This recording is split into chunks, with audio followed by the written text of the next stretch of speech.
আসসালামু আলাইকুম রহমতুল্লাহি ওবরকাতুহু। সম্মানিত দর্শক, মার্কিন রাজনীতিতে হঠাৎ করে ট্রাম্পের যে উত্থান, এটি বিস্ময়কর এবং মনে হচ্ছে যে নিয়তি ট্রাম্পকে নিয়ে খেলছে এবং ট্রাম্পকে ক্ষমতায় বসানোর জন্য সমস্ত মার্কিন যুক্তরাষ্ট্রের আকাশ বাতাস যুগপৎভাবে তাকে সাহায্য এবং সহযোগিতা করছে। হঠাৎ করে মিস্টার জো বাইডেনের শারীরিক অবনতি। উনি অত্যন্ত ভালো মানুষ, ব্যক্তিগত জীবনে খুবই সৎ এবং সুদীর্ঘ রাজনৈতিক ক্যারিয়ার। ডেমোক্র্যাটরা যেটা হয়, এখানে বেশিরভাগই ভালো মানুষগুলো আসেন ডেমোক্র্যাটদের মধ্যে। যেমন জন এফ কেনেডির কথা চিন্তা করেন, বারাক ওবামার কথা চিন্তা করেন, বিল ক্লিন্টনের কথা চিন্তা করেন। তদ্রূপ এই যে মিস্টার জো বাইডেন, যদি অ্যাজ এ মানুষ হিসেবে, হিউম্যান হিসেবে তুলনা করেন, জো বাইডেনের তুলনা হয় না। যে কোনো মানুষই তাকে পিতা হিসেবে পেতে চাইবেন, তাকে ভাই হিসেবে চাইতে চাইবেন, গার্ডিয়ান হিসেবে পেতে চাইবেন। Well behaved, well ম্যানার্ড, a nice man. কিন্তু এই নির্বাচনের আগে আগে হঠাৎ করে তার মেমোরিতে সমস্যা। তিনি অনেক কিছু স্মরণ করতে পারছেন না, তার শরীর ডেটোরিয়েট করছে এবং তিনি ভুলভাল বক্তব্য দিচ্ছেন, যা কিনা মার্কিন নাগরিকদের মধ্যে, বিশেষ করে যারা রিপাবলিকান মানে ডেমোক্র্যাট রয়েছেন সমর্থক, তারা খুবই বিরক্ত। তিনি সেই মানে ভ্লাদিমির জেলেনস্কি, তাকে ভুল করে পুতিন বলছেন। তারপরে কমলা হ্যারিসকে নিয়ে তিনি ভুল বক্তব্য দিচ্ছেন। মানে তার বক্তব্যের কোনো ধারাবাহিকতা থাকছে না। এটা এই বছর খানিক আগেও তার কিন্তু ছিল না। নিউরোলজিক্যাল কতগুলো প্রবলেমের কারণে হঠাৎ করে তার যে এই অবস্থা হয়ে গেছে, যেটি অভাবিত। ২ নম্বর হলো যে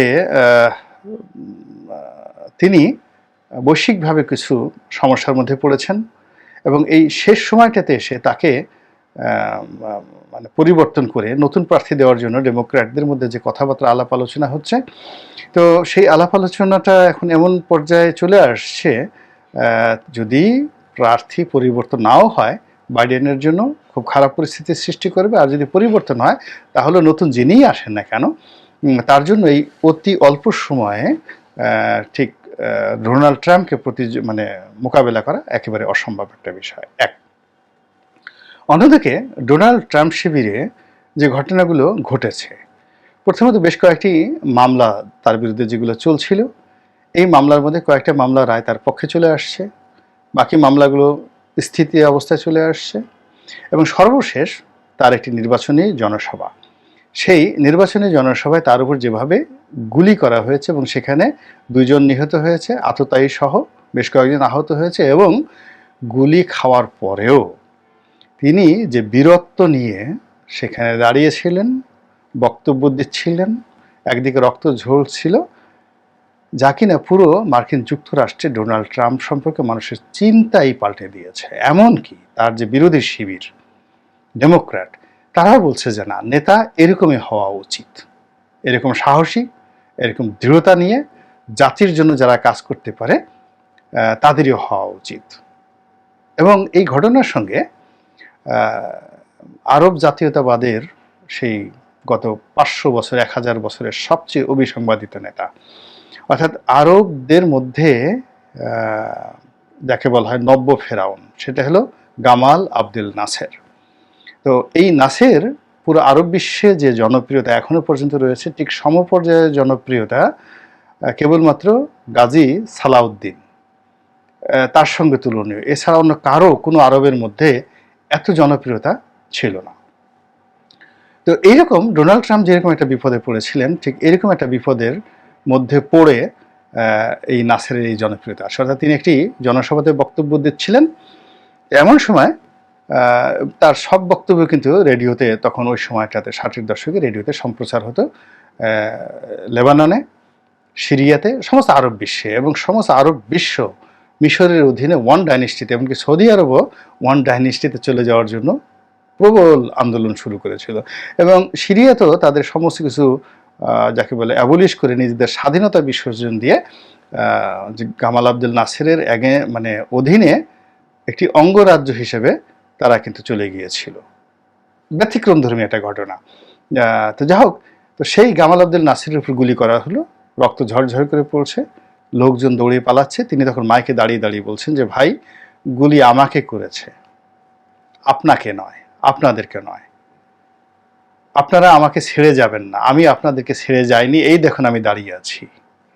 এই পলায়ন পর জনগণ যারা পালিয়ে যাচ্ছিল তারা ঘুরে দাঁড়ালো এবং he became the king of all time in Arab peninsula. আরব উপদ্বীপের সর্বকালের সেরা জনপ্রিয় রাষ্ট্রনায়কে পরিণত হলেন ওই একটি ঘটনাতে। ট্রাম্পের ক্ষেত্র ঠিক এই ঘটনা ঘটেছে, অর্থাৎ তিনি সাহস করে দাঁড়িয়েছেন, হেসেছেন, আঙ্গুল উঁচু করেছেন, ভিক্টোরি চিহ্ন দিয়েছেন এবং জনগণকে বলছেন যে আছি আপনাদের সঙ্গে, আছি আপনাদের সঙ্গে। এটা পুরো আমেরিকাতে একটা উন্মাদনা তৈরি করে ফেলেছে। এখন যদি প্রাকৃতিকভাবে অন্য কোনো কিছু ঘটনা না ঘটে, তাহলে ট্রাম্পই হবেন আমেরিকার পরবর্তী প্রেসিডেন্ট। আর তিনি যদি আমেরিকার পরবর্তী প্রেসিডেন্ট হন, বিশ্বের মানচিত্রে অনেকগুলো ঘটনা ঘটবে। এর কারণ হলো তিনি সিদ্ধান্ত নেওয়ার ক্ষেত্রে খুবই দৃঢ়। তিনি তার সমস্ত শক্তি নিয়োগ করবেন রাশিয়ার সাথে একটা সমঝোতা করার জন্য। ফলে রাশিয়া ইউক্রেন যুদ্ধটা থাকবে না, বিশাল ছাড় দিয়ে তিনি সেই কাজগুলো করেন। ফলে ন্যাটো এবং ইউরোপের রীতিমতো হাহাকার শুরু হয়ে যাবে, দুর্ভিক্ষ শুরু হয়ে যাবে, মারামারি শুরু হয়ে যাবে এবং সেই মারামারিতে জার্মানি সবার আগে এগিয়ে আসবে। রাশিয়া এবং জার্মানি একটা নতুন পোলারাইজেশন সেখানে তৈরি হয়ে যাবে। গেল এক। মধ্যপ্রাচ্যে তার বিশ্বস্ত বন্ধু সৌদি আরব এবং বর্তমান যে বাদশাহ আছেন, মানে সৌদি বাদশাহ, তার যে সন্তান মোহাম্মদ বিন সালমান, তার সঙ্গে তার মেয়ের এবং তার ছেলের যে পারিবারিক বন্ধুত্ব, এটাকে তিনি এগিয়ে নেবেন এবং মধ্যপ্রাচ্যে নতুন আমেরিকার নীতি চালু হবে। এবং সেই আমেরিকান নীতিতে যে ইহুদিবাদ, সেই ইহুদিবাদ কিন্তু পিছিয়ে পড়বে এবং এখন পুরো মধ্যপ্রাচ্যে ইরানকে কেন্দ্র করে যে সমস্যাগুলো হচ্ছে আমেরিকার সাথে, এই সমস্যাগুলো সমাধান হয়ে যাবে। এরপরে নরেন্দ্র মোদীর সঙ্গে তার একটা সম্পর্ক আছে, ব্যক্তিগত সম্পর্ক, কিন্তু ভারতের সঙ্গে এবং চীনের সঙ্গে তিনি এই এলাকাতে বিরোধে জড়াবেন না। এবং বাংলাদেশের ব্যাপারে তার যে সিদ্ধান্তে সবচেয়ে আওয়ামী লীগ সব পড়বে বিপদে। এর কারণ হলো তিনি বাইডেনের মতো ভদ্রলোক নন। তিনি যে সিদ্ধান্ত নেবেন, যদি তিনি সিদ্ধান্ত নেন যে শেখ হাসিনা ক্ষমতায় থাকবে, তাকে সাহায্য করা দরকার, তিনি damn care billion billion dollar তিনি শেখ হাসিনার পিছনে খরচ করবেন, দ্যাট ইজ শিওর। আর যদি মার্কিন নীতি, আমেরিকান যে পলিসি, ফরেন পলিসি, এটি যদি তাকে কনভিন্স করে যে আওয়ামী লীগ আমেরিকাকে অপমান করেছে, আমেরিকান ডাইনেস্টিকে অপমান করেছে, এই কাজ করেছে, তাহলে তিনি যে সিদ্ধান্ত নেবেন এটি বাইডেনের মতো বা এই যে এখন পিটার দি হাঁসের মতো এরকম হাঁস নিয়ে ঘোরার মতো হবে না।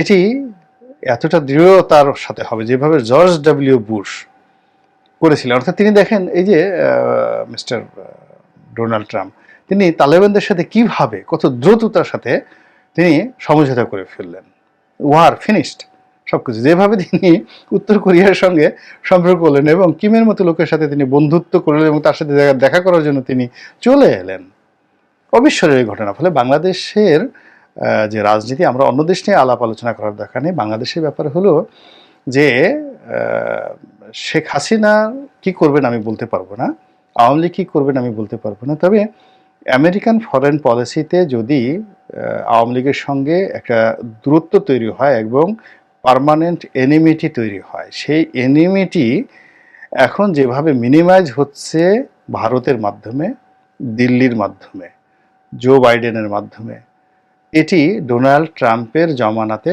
একেবারে অসম্ভব। দরকার হলে দিল্লিতে সে ড্রোন হামলা চালাবে। নরেন্দ্র মোদীর সাথে তার যত ব্যক্তিগত সম্পর্ক থাকুক কেন সব নষ্ট হয়ে যাবে, কিন্তু আমেরিকা ফার্স্ট। আমেরিকা অপমান হয়েছে বাংলাদেশে, এই জিনিসটি যদি ডোনাল্ড ট্রাম্পের মাথায়, পাগলা মাথায় ঢুকিয়ে দেওয়া হয়, তাহলে তিনি সব কিছু করবেন। আবার যদি বলা হয় যে না, আমেরিকা ফার্স্ট, অর্থাৎ এখানে বাংলাদেশের সঙ্গে, শেখ হাসিনার সঙ্গে, আওয়ামী লীগের সঙ্গে যদি সম্পর্ক রাখা হয়, আমেরিকার স্বার্থ এখানে অক্ষুণ্ণ থাকবে এবং আমেরিকা এখানে ভালো করবে। পূবের চাঁদ পশ্চিম উঠে যাক, এখানে শেখ হাসিনা আরও 1000 মার্ডার করে ফেলুক, আরও গুম হয়ে যাক, আরও মানে ম্যাসাকার হয়ে যাক, কিছু আসে যায় না, ডোনাল্ড ট্রাম্প তার পক্ষে থাকবেন। তো এরকম যে তার যে অভ্যাস, যে যেদিকে যাচ্ছেন একেবারে নেপোলিয়ন বোনাপার্টের মতো তছনছ করে ছালছেন। এবং নেপোলিয়ন বোনাপার্ট আপনি দেখেন, তিনি মিশর জয় করলেন, সবাই তাকে নিষেধ করেছে যে এই মুহূর্তে মিশর জয় করার দরকার নাই। তিনি বললেন যেহেতু না করেছে অতএব তিনি মিশর জয় করতে যাবেন। ভালো, মিশর গিয়ে জয় করলেন। এখন মিশরে যারা গেছেন তারা খুব ভালো করে জানেন তিনি নামলেন এসে আলেকজান্দ্রিয়াতে। তো আলেকজান্দ্রিয়া থেকে তিনি আসবেন কায়রোতে, মধ্যে একটা মরুভূমি আছে। ওই সময়টাতে নেপোলিয়ন বোনাপার্ট যে গেছেন প্রচণ্ড দুর্গম, এবং ওই মরুভূমির যে পথ দিয়ে তিনি এসেছেন সেই যে পথে নেপোলিয়ন বোনাপার্ট সৈন্য সামন্ত সহ আসতে পারেন এই কথা তৎকালীন মিশরের যারা সামরিক বিশেষজ্ঞ ছিলেন কল্পনাই তারা করতে পারেননি।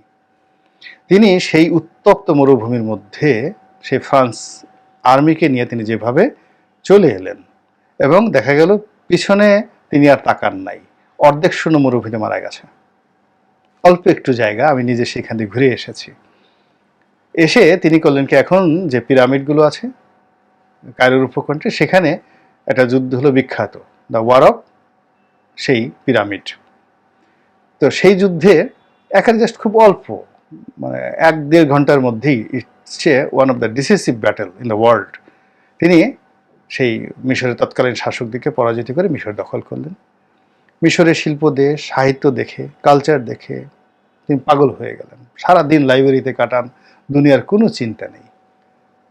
তো এর মধ্যে হঠাৎ করে ব্রিটিশরা করলো কি, তিনি যে বিদেশ আসছিলেন তার তো নৌবহর, তো সেই নৌবহর পুড়িয়ে ফেললো, পুরো ফ্লিট পুড়িয়ে ফেললো। এখন তিনি আর সেখান থেকে ফিরে যাওয়ার মতো অবস্থা তার নেই।